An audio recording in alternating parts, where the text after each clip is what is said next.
From 8 p.m. tonight, a curfew will be implemented. So there will be a curfew across metropolitan Melbourne from 8 p.m. this evening, and it will run from 8 p.m. to 5 a.m. each and every day. And the only reason to be out of your home between the hours of 8 p.m. and 5 a.m. is to get care, to give care, or to go to and from work or be at work. We can no longer have people visiting others. We can no longer have people simply out and about for no good reason whatsoever. It is not an easy decision to make, but it is the decision that is necessary, and that is why I have made it. And that's why police will be out in force, and you will be stopped, and you will be asked, and you will need to demonstrate that you are lawfully out and that you are not breaching that curfew.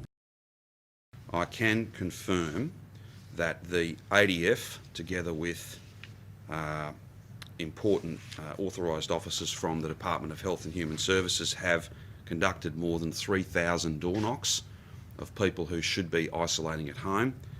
More than 800 of those homes, the person who should have been isolating could not be found. That is completely unacceptable. You will be door knocked, you will be visited. If you're not at home, then you will be fined.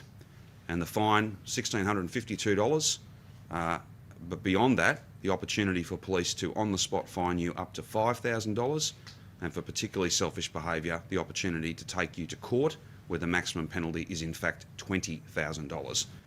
We've seen a trend, an emergence, if you like, of groups of people, small groups, but nonetheless concerning groups who classify themselves as sovereign citizens, whatever that might mean, people who don't think the law applies to them. We've seen them at checkpoints, baiting police, not providing their name and address. On at least 3 or 4 occasions in the past week, we've had to smash the windows of people in cars and pull them out of there so they could provide their details, because they weren't telling us where they were going. They weren't adhering to the Chief Health Officer guidelines. They weren't providing their name and their address. We don't want to be doing that, but people have to absolutely understand there are consequences for your actions, and if you're not doing the right thing, we will not hesitate to issue infringements, to arrest you, to detain you where it's appropriate. I wanted to bring you an update on the madness that is setting in Melbourne. Melbourne in Australia is now under the most draconian lockdown I think we've seen anywhere since Corona and the nonsense around Corona began. They have just introduced measures for 6 weeks, which will be the most stringent and make effectively Australian people prisoners in their own home. There will be a curfew between the hours of 8 p.m. and 5 a.m. You're not allowed to go further than 5 kilometres from your own home. You're only allowed out for an hour a day.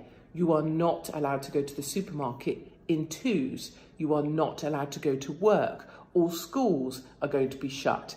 All childcare are going to be shut. You are not allowed to have visitors to your home, and you're not allowed to go to someone's home unless you are specifically giving or receiving care. You have to stay within your main place of residence. You're not allowed to get out of Melbourne and go somewhere else. They intend to shut all businesses, all services, all warehouses, all construction. Everything is going to go. And the reason for this, or the reason being given for this, is because of 7 deaths in a 24-hour period. Now let's have a look at those deaths and the numbers behind them. 3 of the individuals that died were over the age of 70. 2 of the individuals that died with or from Corona were over the age of 80, and 2 were over the age of 90. So 70-year-olds, 80-year-olds and 90-year-olds dying with or from Corona. So maybe they had pre-existing conditions, they were 90 years old and they died, but Corona was in their system. They're counted as a Corona death, and they're the reason that Melbourne is now making an entire state prisoners in their own home. Think back now to the reasons you were given for lockdown. You were told it was to flatten the curve. You were told maybe it was to save your health service. Maybe you were told it was because of the R number. Maybe you were told it was because we needed to stop the spread. This lockdown and this state of emergency has been declared because 7 individuals over the age of 70, potentially with pre-existing conditions, died. So what is this now? Now we're locking people down because someone died. Is that good enough as an excuse? And let me ask you one other question.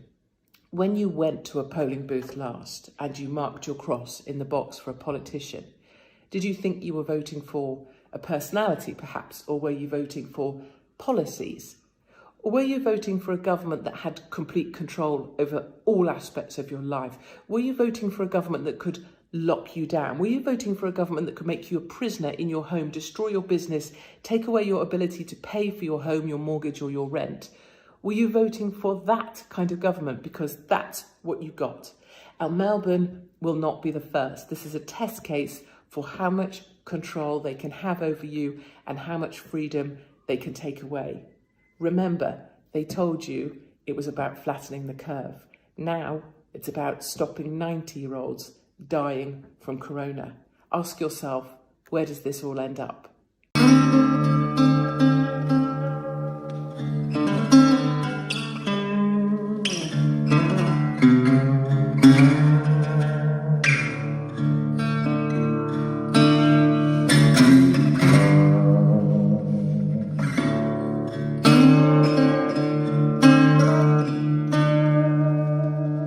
We'll have to prepare for the next one. That, I'd say is will get attention this time. March 31st, 2025 is when the whole procedure finishes.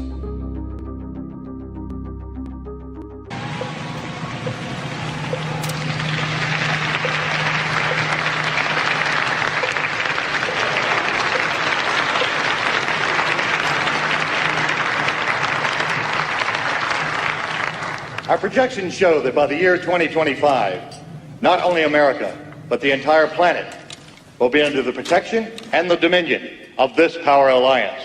The gains have been substantial, both for ourselves and for you, the human power elite.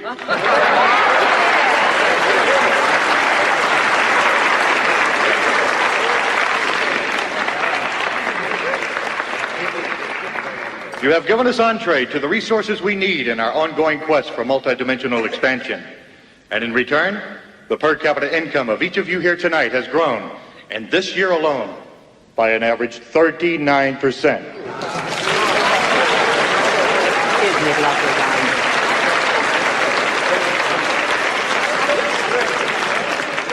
And I've just received word that our forces have won a major victory. The underground terrorist network has been destroyed here on the West Coast. We are off crisis alert. The situation is normal again. A new normal. Our new normal. New normal. The new normal. Our new normal. The new normal. From 6 p.m. tonight, I am declaring a state of disaster across Victoria. This will be in addition to the state of emergency that has operated throughout.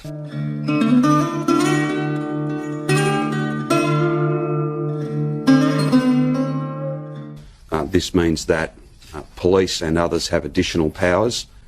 We can suspend various acts of the Parliament. We can make sure that we get the job done, and there's no question about the enforceability and the way in which new rules will operate. We did what we had to do. I was there, I saw it all. Immigrants, Muslims, homosexuals, terrorists, disease-ridden degenerates. They had to go. The stay-at-home restrictions for Metro Melbourne will be enhanced. There will be additional limits to the 4 reasons to leave home. Strength through unity. You will no longer be able to leave home or go any further away from your home than a 5-kilometre radius. You will not be able to be at any point more than 5 kilometres away from your home. Unity through faith.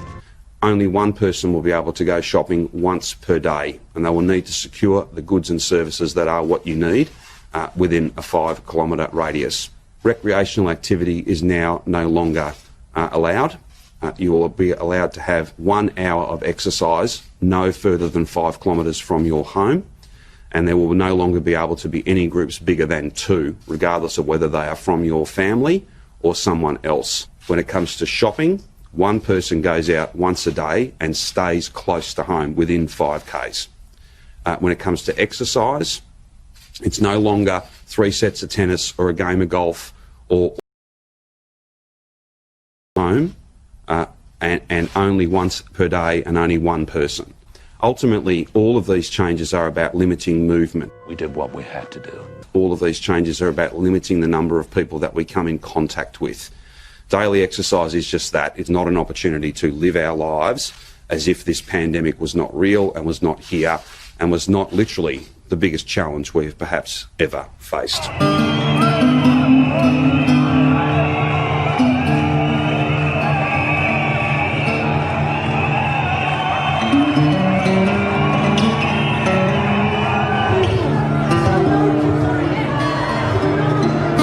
I just want to be clear, these changes are about making sure that we limit movement, that we have less people moving around. There's a power of work being done around changes to some employment, some employment places of work, I should say. There will be significant changes to a number of workplaces. Some will close. Under those state of disaster provisions from 8 p.m. tonight, a curfew will be implemented. So there will be a curfew across metropolitan Melbourne from 8 p.m. this evening, and it will run from 8 p.m. to 5 a.m. each and every day. A yellow-coded curfew is now in effect. A yellow-coded curfew is now in effect. A yellow-coded curfew is now in effect. And the only reason to be out of your home between the hours of 8 p.m. and 5 a.m. is to get care, to give care, or to go to and from work or be at work. We can no longer have people visiting others. Any unauthorised personnel will be subject to arrest. We can no longer have people simply out and about for no good reason whatsoever. This is for your protection. It is not an easy decision to make, but it is the decision that is necessary, and that is why I have made it. We did what we had to do. And that's why police will be out in force, and you will be stopped, and you will be asked, and you will need to demonstrate that you are lawfully out and that you are not breaching that curfew. Whoa! Excuse me, miss. I'm sorry, I didn't see You in a you. hurry, are we? I was just... It's past curfew, you know. My uncle, he's very sick. Oh, sick uncle, is it?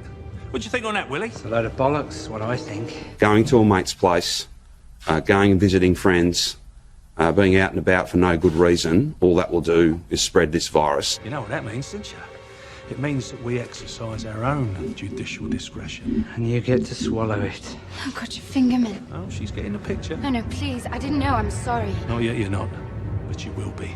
By sun-up, if you're not the sorriest piece of arse in all of London, then you'll certainly be the sorest. Oh, God, no. Please don't do this. I'll go home. I won't do it again. I swear. Please. What do you think, lads? Spare the rod, spoil the child. We did what we had to do.